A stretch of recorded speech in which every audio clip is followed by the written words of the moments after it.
আমরা দেখি যে নানান ধরনের ঘটনাই তো এখন ঘটছে এবং মানুষজন নানানভাবে সামনে নিয়ে আসছে। তো এর মধ্যে আরেকটা বিষয়, একটা ব্যাংক সংক্রান্ত একটা ঘটনা নিয়ে অনেকে কথা বলছেন, সেখানে আপনাকে উত্তেজিত হতে দেখা গিয়েছে।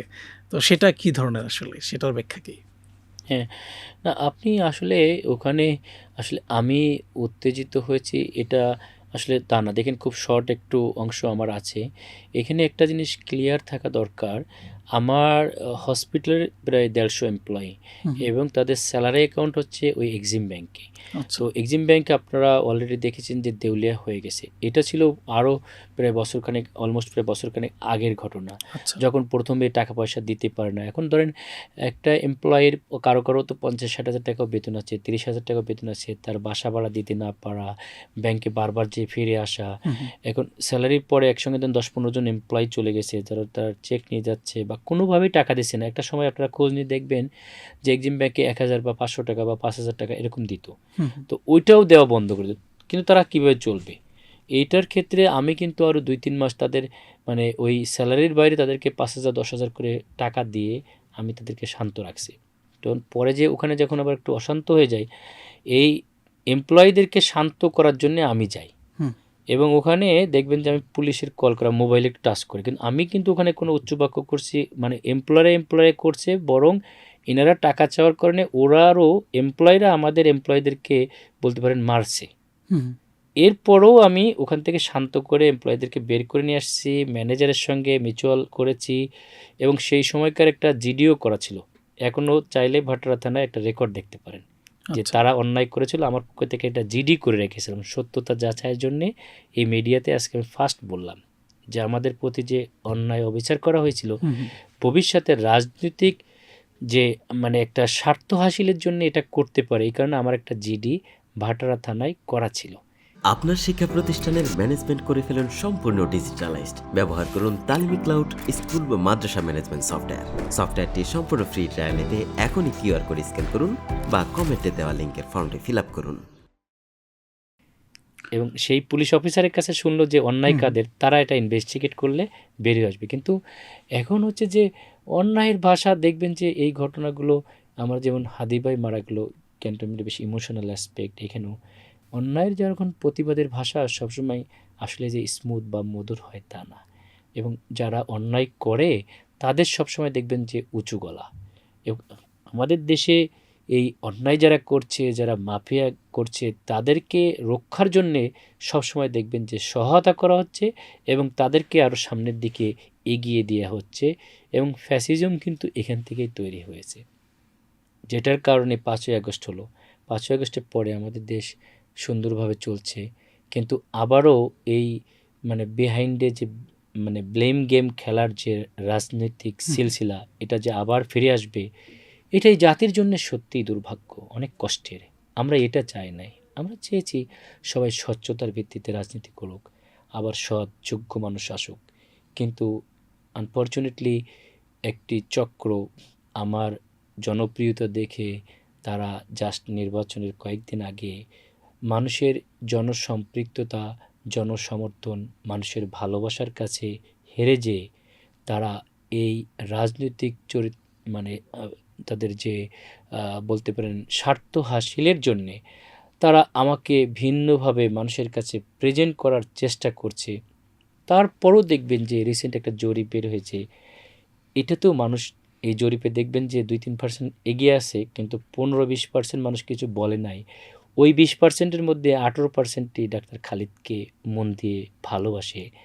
আমাদের আমির জামাতের একটা কথা ছিল যে মানুষের তারা যে দেওয়ালের পোস্টার ছিঁড়ে ফেলছে, দড়ি তারা ব্যানার ছিঁড়ে ফেলছে, কিন্তু মানুষের হৃদয়ে যে ভালোবাসার যে পোস্টার লেগে গেছে, এটা তারা শত চেষ্টা করেও সরাতে পারছে না বা পারবে না। আমরা আশা করি এই রাজনৈতিকভাবে তারা যে আমাকে প্রতিহিংসার শিকার করে মানুষ থেকে বিচ্ছিন্ন করার চেষ্টা করছে, এটা কোনো ক্রমেই মানুষ ভালোভাবে নিবে না।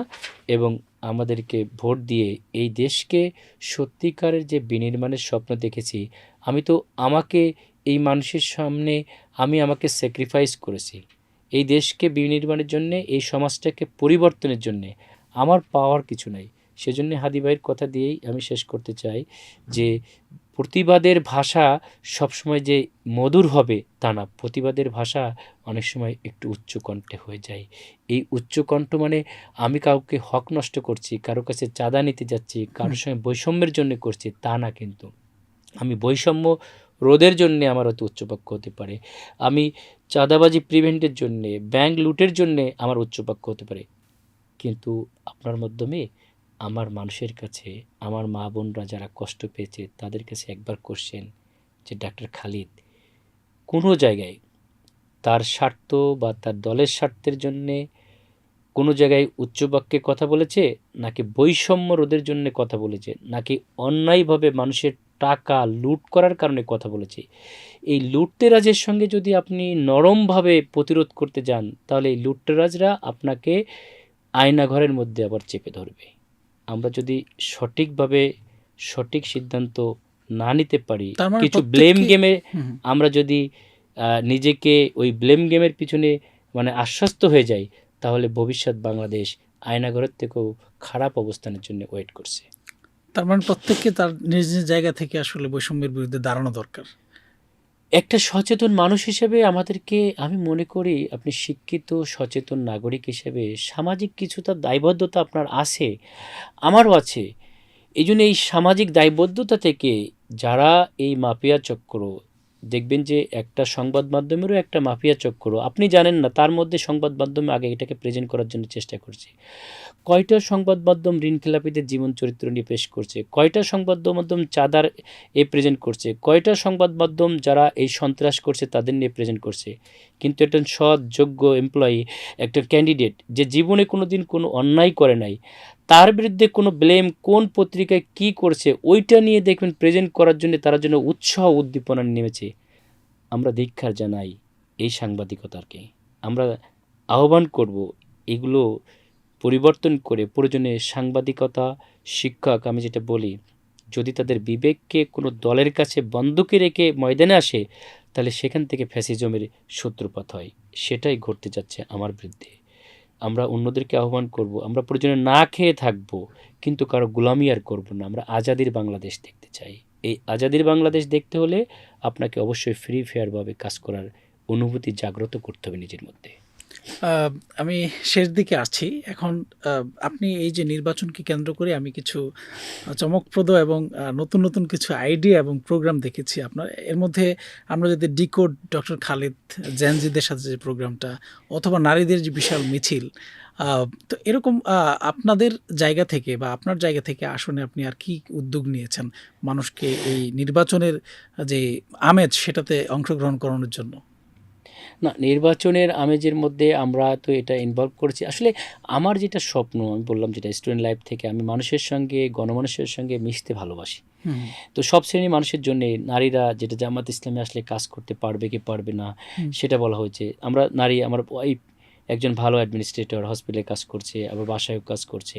এই যে আমরা প্রমাণ দেখাই, এবং নারী যে আমাদের সঙ্গে আছে সেটার প্রমাণ, যারা ধরেন 10-15 জন নিয়ে, অন্তত 20টা মিডিয়া নিয়ে তারা আমাদের বিপক্ষে বলছে, অথচ 10,000 লোক নিয়ে আমরা কিন্তু ময়দানে আছি। হুম, এটা আমরা দেখালাম যে না, তোমরা শুধু না, আমাদের সঙ্গে আমাদের মা বোনরা আছে। জেনজির জন্য আমরা তো স্বপ্ন দেখি, জেনজিকে নিয়েই তো আমাদের সমাজকে পরিবর্তন করতে হবে, সুতরাং তাদেরকে নিয়ে আমার কিছু করা দরকার। আমি সেটা একটা সিম্বলিক দেখালাম। যেমন কালকে আমার আরেকটা প্রোগ্রাম আছে, আমরা সাদা অ্যাপ্রন পরে ডাক্তাররা আমরা একটা ছোট মিছিল করব। এই সাদা অ্যাপ্রনের অর্থ হচ্ছে যে এই ডাক্তাররা সাদা মন নিয়ে মানুষকে ট্রিটমেন্ট করে। একইভাবে পলিটিক্সের ময়দানে এই সাদা অ্যাপ্রন পরে আমি দেখাতে চাই যে পলিটিক্সের ডার্টি পলিটিক্সকে এই কালিমা থেকে দূর করে ভবিষ্যতের রাজনীতিকে এরকম সাদার মতো রাজনীতি আমি আনতে চাই। এরকম ভিন্নধর্মী কিছু প্রোগ্রাম আমার থাকবে ইনশাল্লাহ। জেনজিদের জন্য আমাদের তো তাদের কর্মসংস্থান একটা প্ল্যান থাকবে, এবং ওয়ার্ড ভিত্তিক আমরা একটা লাইব্রেরি এবং যে আইটি সেন্টার, এটা আমরা করব, যারে স্কিল ম্যানপাওয়ার করে পুরো আসনটাকে আমরা একটু সুন্দরভাবে সাজাতে পারি, এবং তাদের মানে সবচেয়ে বড় জেনজির সামাজিক পার্টিসিপেশন একটা পার্ট আমি রাখবো, যে সমাজকে তারা তাদের চাকরির মাধ্যমে, যেমন আমি কাজ করার ফাঁকে ফাঁকে দেখছেন তো, আমি কিন্তু কোনো সময় পড়ালেখার পাশাপাশি সমাজ থেকে, মানুষের কল্যাণ থেকে বিচ্ছিন্ন ছিলেন না। জেনজিকে আমি এই সামাজিক কাজে উদ্বুদ্ধ করার জন্য প্রত্যেকটা ওয়ার্ডে আলাদা একটা মানে সোশ্যাল সেন্টার করব, যেখানে তারা এই সামাজিক কাজের ট্রেনিং তারা নেবে, মানুষের জন্য কীভাবে করতে হয় এটার মাধ্যমে তারা বড় হবে। শুধু নিজেকে বড় করবে না, সমাজের পার্টিসিপেশনের মাধ্যমে কীভাবে সমাজকে বিনির্মাণ করতে হয় এই ট্রেনিংয়ের অংশগ্রহণ তাদের থাকবে ইনশাল্লাহ। সবশেষ জয় পরাজয় তো থাকবেই। তো সেই জায়গায় এই যে আপনি বিজয়ী হওয়ার ব্যাপারে আপনি কতটুকু, প্রথম কথা হচ্ছে আপনি বিজয়ী হওয়ার ক্ষেত্রে কতটুকু আশাবাদী? আমরা তো যখন করছি তখন আমরা বিজয়ী হওয়ার ব্যাপারে তো সম্পূর্ণরূপে আশাবাদী, সেটা বিভিন্ন জরিপেও বলেছে। তো এটা এই এলাকার মানুষ আমাকে ভালোবেসেছে এবং আমি আশা করি আমাকে তারা বিজয়ী করবে ইনশাল্লাহ। সর্বোপরি হচ্ছে যে জয় পরাজয় তো থাকেই, আমাদের উপরের ফাইসলা একটু মানতে হবে। আল্লাহ যদি আমার তকদিরে লিখে থাকেন আমি অবশ্যই বিজয়ী হব, আর আমি হাজার চেষ্টা করো যদি ওনার ফাইসলা না থাকে তাহলে আসলে পরাজয় হবে, এটা স্বাভাবিক প্রক্রিয়া। যদি আপনি বিজয়ী হন তাহলে আপনার যে প্রতিযোগী প্রার্থী আছেন তাদের সাথে আপনার সম্পর্কটা কেমন হবে? বিজয়ী হলে আমি তো অবশ্যই, আমাদের আসলে পলিটিক্সের ময়দানে নির্বাচনের আগে তো কিছু কথা থাকেই, কথার বেশি যে কথা আসে, রাজনৈতিক কিছু কথা আসে, কিন্তু আসলেই তো আমার তো এই নির্বাচনে দাঁড়ানোর আগে তো আমার প্রতিদ্বন্দ্বী প্রার্থী তো আমার প্রতিদ্বন্দ্বীর কেউ না, বা আমার কোনো বিজনেসের কোনো না, জাস্ট এটা ইলেকশন কেন্দ্রিক আমার একটা প্রতিদ্বন্দ্বী। কিন্তু ইলেকশনের আগে আমরা তো সেই তাকে সম্মান করেছি, পরিবারকে সম্মান করেছি, ট্রিটমেন্ট আদার্স দেখছেন আমি দেখতে যেতাম, ওনার প্রতি আমাদের একটা সম্মান, একই সম্মান আমাদের বড় ভাই হিসেবে তার তো অবশ্যই থাকবে এবং তাদের সঙ্গে পরামর্শ করে আমরা কাজ করব। ইলেকশন ক্যাম্পেইনের সময় দেখেন অন্য প্রতিদ্বন্দ্বীর ক্ষেত্রে আমি কম বলতে পারবো, কিন্তু আমি মনে হয় সবচেয়ে বেশি বিরোধী পক্ষের ক্যাম্পেইনের অংশগ্রহণ করেছি এবং তাদের সঙ্গে হাত মিলিয়েছি, আমরা একের সঙ্গে বুক মিলিয়েছি এবং পরস্পর ডার্টি পলিটিক্স থেকে প্রিভেন্ট করে আমরা সৌহার্দ্যের রাজনীতি করতে চাই, সমৃদ্ধ বাংলাদেশ করতে চাই। এটার দিকে আমরা মিলেমিশে সামনের দিকে আমরা এগিয়ে যাব ইনশাল্লাহ।